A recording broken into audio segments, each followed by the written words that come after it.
We know this is an election year, and as a party, we are gearing up for the election.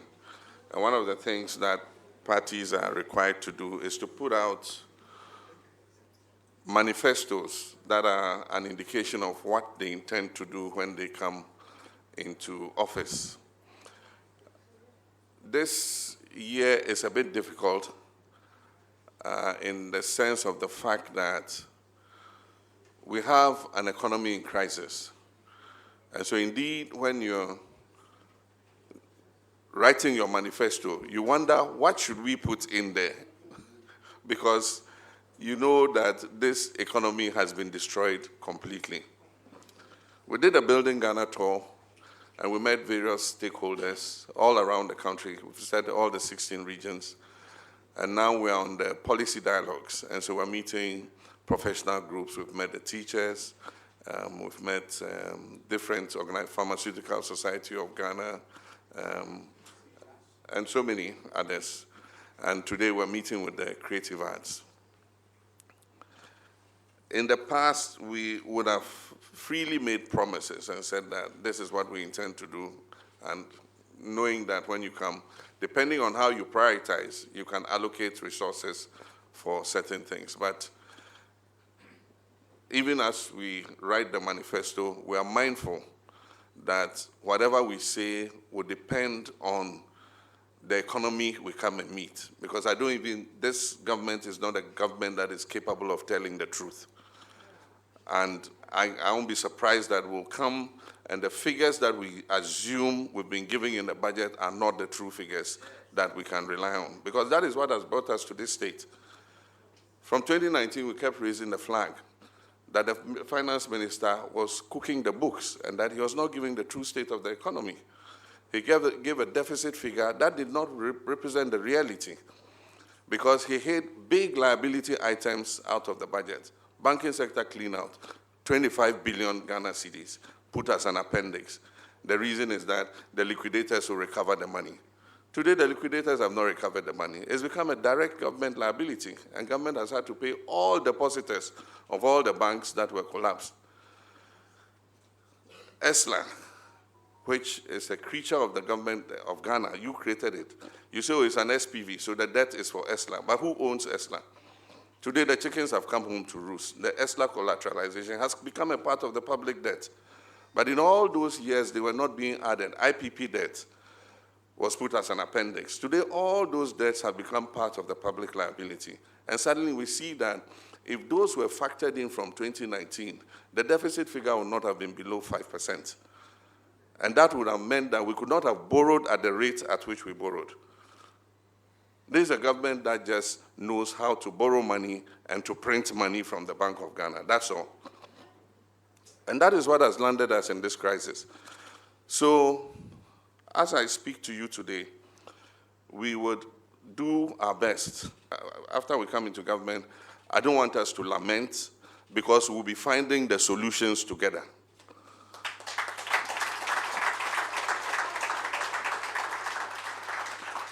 So what I'll say here are a few of the things that we think if we do would make life better for the creative industry, because the creative industry is a very important industry and has the potential to create millions of jobs. All our young people who are sitting at home, many of them are talented, but there are no opportunities in the industry for them to be able to show their talent. And so if we're able to put the creative industry on a sound footing, it will create opportunities for many of our young people to find opportunities for work. Our first priority will be to stabilize the economy, because the economy is in crisis. And as part of the stabilization of the economy is to stabilize the value of the cedi. We will do everything possible. We'll cut government expenditure in the most wasteful places so that we can bring expenditure down. We would find ways of increasing revenue without piling on too many taxes on Ghanaians. Because once we do that and we create a stable economic environment, it inures to the benefit of all sectors, including the creative arts. And if we prioritize and put money in the right places instead of wasting those monies. I've promised that we'll reduce the number of ministers to not more than 60. And so we're going to cut that down to 60 ministers, not more than 60 ministers. We will maintain the Ministry of Tourism and Creative Arts. This ministry was conceptualized by the NDC government because at first the creative arts were under the National Commission on Culture and was not receiving much attention.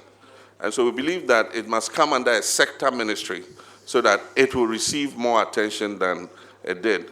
And our first minister was Elizabeth Ofosu-Adjare. And she did a lot of work with you during her time.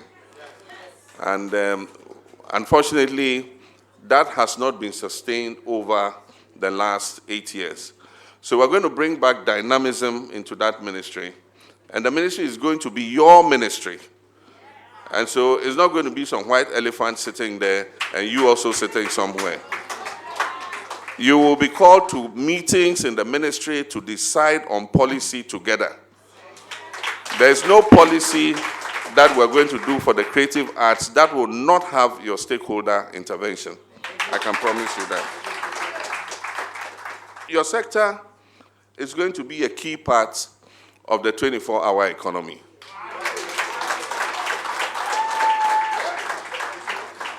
And so you are one of the pillars of the 24-hour economy. And so whatever incentives and budgets are being done under the 24-hour economic policy would also affect the tourism and creative arts industry. We will strengthen and operationalize the Creative Arts Agency so that it can be a one-stop shop for all creative arts. And we will finance it so that it's able to do what it's meant to do.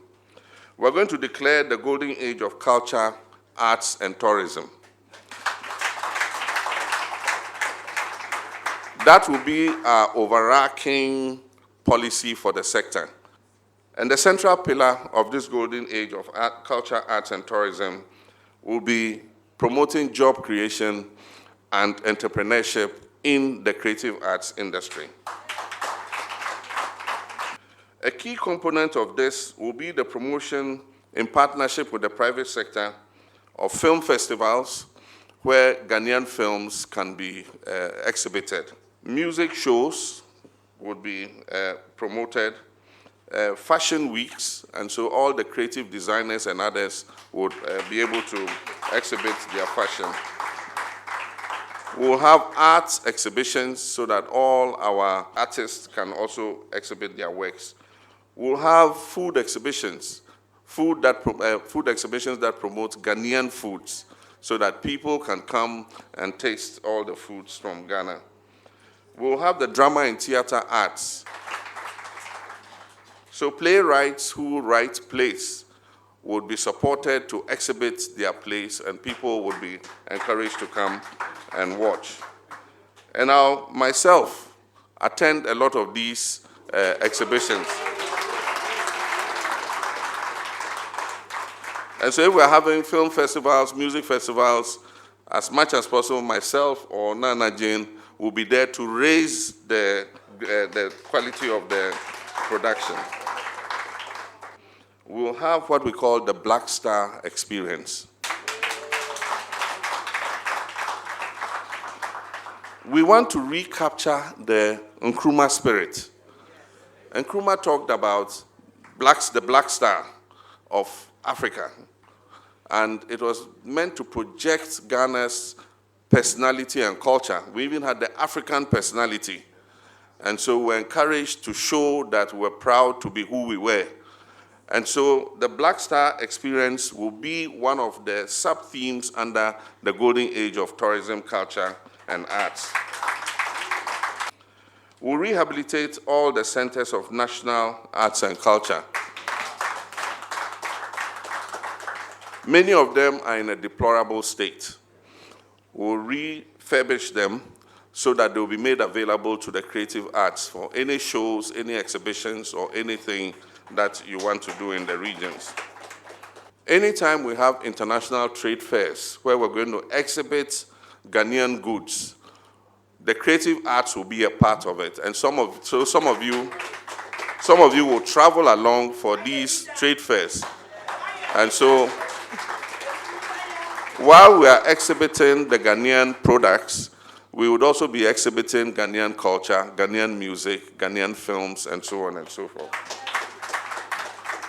When we were in office, we procured land for a film village. And the intention was to set up a village with sets where producers could go and produce their films. And the village was supposed to have cameras, sound equipment, lights, everything.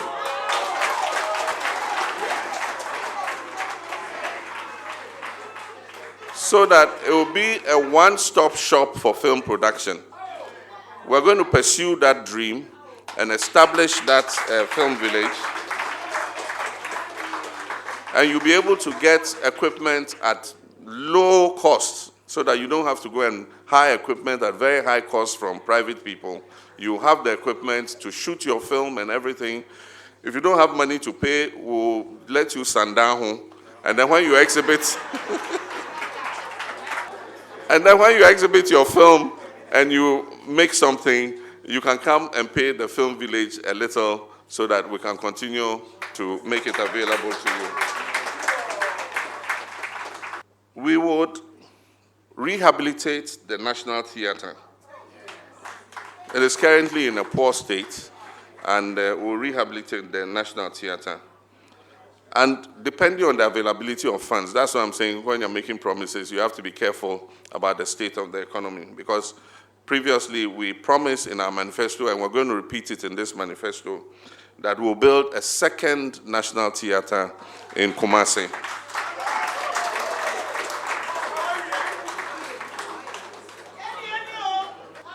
Then, very important, on the DTT, the Digital Terrestrial Television Network, we will acquire a special channel for the creative arts. It will be an events channel. And you can display all your works there. If you have a big show, like Stoneboy is performing, or Amanziba is performing, or somebody is performing, and you have a big show, or many of you are performing on a big show, we would have the technology to make that show payable. So even though it will be on the DTT, you have to pay with electronic, and then you'll be given a code, and then this thing will show it. Because we want you to earn money from the tickets. Right now, you earn money only from the tickets. But everywhere, more money is made from viewership than from ticket sales. And outside, if you have cable TV, you can watch all kinds of things. When there is a big match, you have to pay the cable to be able to watch that big match. And so when you have a big show, or you have something very important, we would close the channel, and you have to use your Momo to send some money to be able to watch it. And that money will go to the artists and others who are performing. And so that will be a special events channel. We would create more available spaces for performances, exhibitions, film premieres in all the regions. And so in all the regions, if you shoot a film or you want to have a performance, we would have a community center that is big enough in all the regions to be able to be used for that performance. We'll make the Black Star Square available to you. If you have a big show and you feel you can fill the Black Star Square, we'll give it to you to go and do your performance. And so we'll give special rates to the creative arts for any performance you want to have. If it's the International Conference Center, the National Theatre, the Black Star Square, the Center for National Culture, all will be giving at special rates, low enough so that you make enough money for yourselves. We'll encourage music in the curriculum of our schools. The major constraint that I understand is that there's a lack of enough music teachers. And so we have to start from the training college level, make sure that we have a special college for producing more music teachers so that they are available to the schools to teach music. We would give tax breaks for artists and creative art persons who formalize their businesses. And so if you have a TIN number, we'll be able to reach you and give you tax breaks so that you don't pay the same taxes as all of us pay. And then we would formalize the Aging Artist Fund.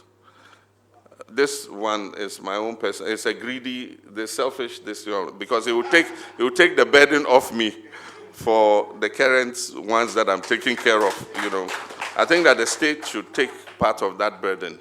And so we'll create a fund for aging artists and would identify the indigent ones who are in support so that we can get them money to buy their medicines and be able to feed themselves. And so we'll set up the Aging Artist Fund and we'll formalize it. We'll revive the National Festival of Arts and Culture. And during the NAFAC, we would have music, we would have dance, we would have food, we have exhibitions, Ghanaian fashion, clothing, and everything. We would broaden it so that it covers the whole creative arts industry.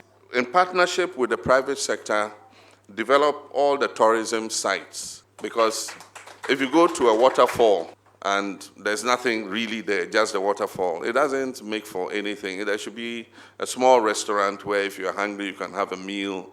There should be reception facilities there. But we'll work with the private sector to do it so that they can manage it, and then they charge a small fee for everybody who comes to the park. We'll revive the Marine Drive project. If you travel to most countries that are on the coast, they have a drive where you have beautiful cafes, you have, little shops, you have places where you can buy jewelry and so many things. In Ghana, we don't have that. And that's why we conceptualized the Marine Drive project. She started it and actually was driving it forward, and it's gotten lost somehow. So we'll revive it in partnership with the private sector. We'll provide, with the private sector again, amusement parks and water parks. Every country you go to, there are amusement parks where you can take your children for rides. There are water parks, you can go up and slide and come into the water and all that. In Ghana, we don't have it. And so we want to, with the private sector, provide some of these amusement parks so that Ghana becomes the center of tourism. When more visitors come from our neighbors, from Cote d'Ivoire, to come and enjoy these amusement parks, there will be art galleries, there will be film theaters where they can watch films, there will be restaurants where they can eat Ghanaian food, and so on and so forth. They will listen to Ghanaian music. We'll clean up our beaches and make our coastline clean so that people will be encouraged to come to enjoy our beaches, and our tourist potential. We'll restructure the tourism levy to make it more impactful to the sector. Right now, the tourism levy is being collected, but it's just being used as internally generated funds for the Ministry of Tourism, and it doesn't have any impact on the stakeholders of the ministry. And so we'll review the tourism fund, make sure it is up to scratch, and we'll make sure that there's a budget that benefits the stakeholders of the sector, and the money will be applied for that. A few days ago, or last week, I talked about decongesting Accra and looking at the beginning of a feasibility for a new city somewhere on the banks of the Volta, where there'll be water available, there'll be a marina for water sports. This new city would have facilities for the creative arts. And so there'll be exhibition theaters. The city will be built with the creative arts and everybody in mind. And so it's something that would have all the facilities to enhance your work. I don't say that the city is going to be built in 4 years. I believe that it will take 20 years to build finally. Some of us may be here, some of us may not be there, but our children and our grandchildren would be there to continue. But we would begin the feasibility and the planning for this city. And in doing that planning, we'll make sure that the creative arts and tourism are taken into mind so that we can have our neighbors all coming here to visit and enjoy Ghana's tourism. We will have an annual dialogue with the creative arts. So for the 4 years I'm going to be president, Every year, we'll have a dialogue like this. We'll call you. And whoever the minister is will be there. And as president or vice president, we will sit in that dialogue. We'll assess the progress we've made during the year, and we'll look at what else we need to do in the coming year so that we can budget for it before the next budget is read. And so every year, we'll have a stakeholders dialogue with the creative arts, and we will think through what we have achieved and what else we need to achieve. I can promise you that. And so these are just a few of the things that we are considering. And I want to assure you that we will work together. We will be open and transparent so that we all know what we are capable of doing, and we will do it together. Any steps we're taking, we're going to take those steps together with you. I thank you very much for your attention.